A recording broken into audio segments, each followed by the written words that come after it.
Hello and welcome to Focus. Well, today we're turning our attention to people persecuted because of their faith. Christmas may be upon us, but for many Christians in China, they will be struggling to celebrate the birth of Jesus. Indeed, many risk harassment, fines, arrests, even death for worshipping. The Central Chinese Command extremely reluctant to see any ideological challenge to their authority, a faith in something other than communism. Now, Beijing's fierce grip does allow registered places of worship, and these currently cater to some 20 million followers, Christians that is, but conservatives estimate that there could be as many as 80 million Christians in China. The vast majority of Christians are forced to pray secretly, leading to a swell in numbers of underground churches. These makeshift houses of worship come in a surprising number of forms: homes, apartments, office blocks, even factories. But as the secret churches attract more members, they also attract the envy and the wrath of the Chinese authorities, who've been stepping up their efforts to clamp down on these clandestine churches. Well, I'll be discussing the persecution of Christians in China with Father Jean Charbonnier and our correspondent Henry Morton in Beijing. But first, let's watch this report. On the outside, there doesn't appear to be anything out of the ordinary about this small flat in Beijing. However, going inside, it's anything but normal. Here, Chinese Christians holding a religious service. This is an underground church, so called because it's not sanctioned by the government. Every Saturday, people gather here to worship, study the Bible and pray. Lord, you truly love us. You've never abandoned us, never given us up. I pray that you help those in power in China to accept you, because only your love can save our country and our nation. Like millions of others, these people refuse to worship in official churches, worried that those organisations are serving a different Lord. On the outside, the official churches appear to also worship God and study the Bible. However, when it comes to the crunch, they're neither serving God or spreading His love. Instead, they listen to the party. These underground churches have existed for decades, but they are now starting to add many more worshippers to their flock. These growing Christian communities have attracted the notice of China's Communist Party, ever on the alert for any threat to its hold on power, and those in power are starting to take action. In September, a protest against the closure and partial destruction of an underground church, which boasted as many as 50,000 worshippers, led to the arrest and imprisonment of several community leaders, not for attending an unofficial church, but for illegal occupation of land, fraud and obstructing traffic.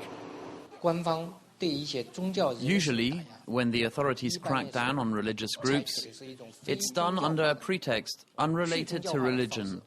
Things like accusing these people of illegal land grabs, disturbing the public order, corruption, that kind of thing.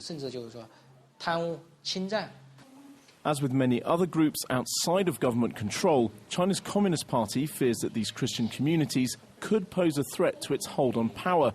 Groups like Fanyer Feng's Institute of Holy Mountain Cultural Studies, which faces possible action from the government as it seeks to reassert its strength. This crackdown on underground churches is the third major crackdown in the last year. First there was the 08 Charter, then the arrests of Liu Xiaobo and various human rights lawyers. Personally, I was fired from my job. The first step to arresting me. The last 40 days have been very dangerous. A not so Merry Christmas in China then. Freedom of religion may be enshrined in the country's constitution, but that freedom is only guaranteed if you do things the Communist Party's way. An earthly power many Chinese Christians choose to circumvent in worship of a more heavenly one. OK, well, that's the report then. Let's go to our correspondent Henry Morton, who joins us now live from Beijing. We just heard him there. And indeed, Henry, we just heard what you said at the ending in the last segments of the report. Freedom of religion is written in the Constitution. Why then is it not being followed?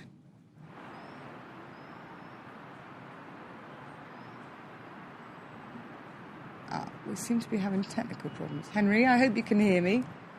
No? OK. Yes. Right, all right. Well, hopefully we'll try and fix those technical problems, but in the meantime we can talk to Father Jean Charbonnier, who kindly has joined us on the line from Paris. He is from Paris's foreign mission.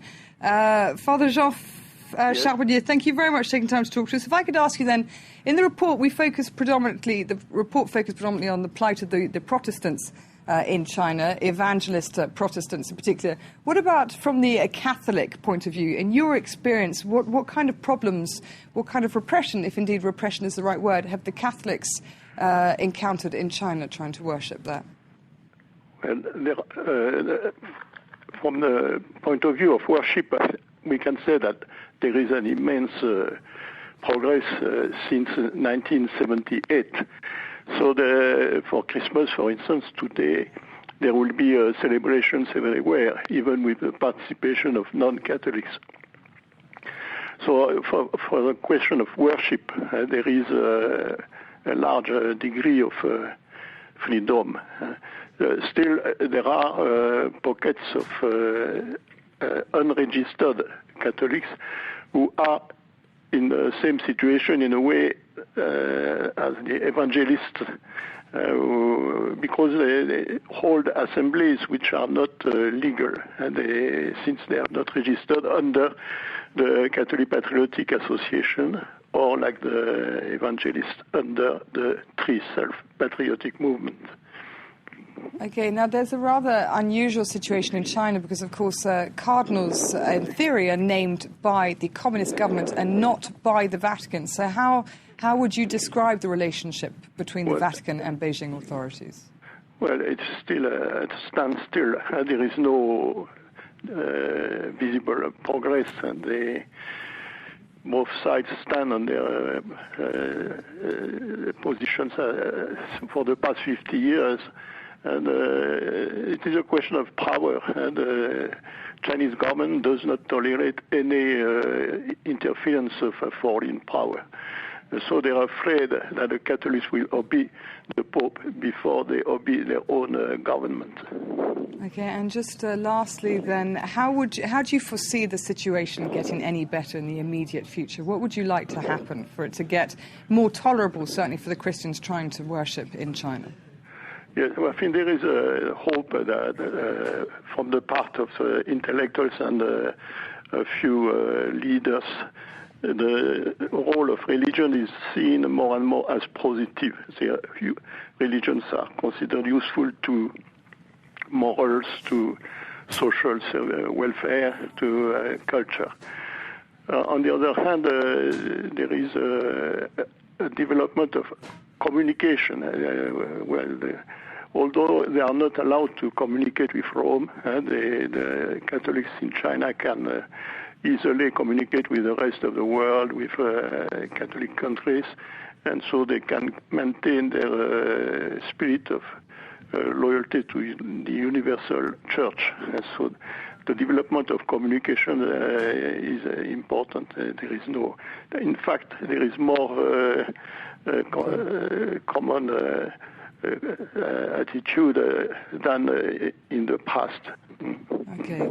Father Jean Charbonnier from Paris's Foreign Mission, thank you very much for taking the time to talk to us here at François Gets Focus. I'd like to just try and give one last final word to Henry Morton. Of course, we have been encountering technical problems. Hopefully he hears us now.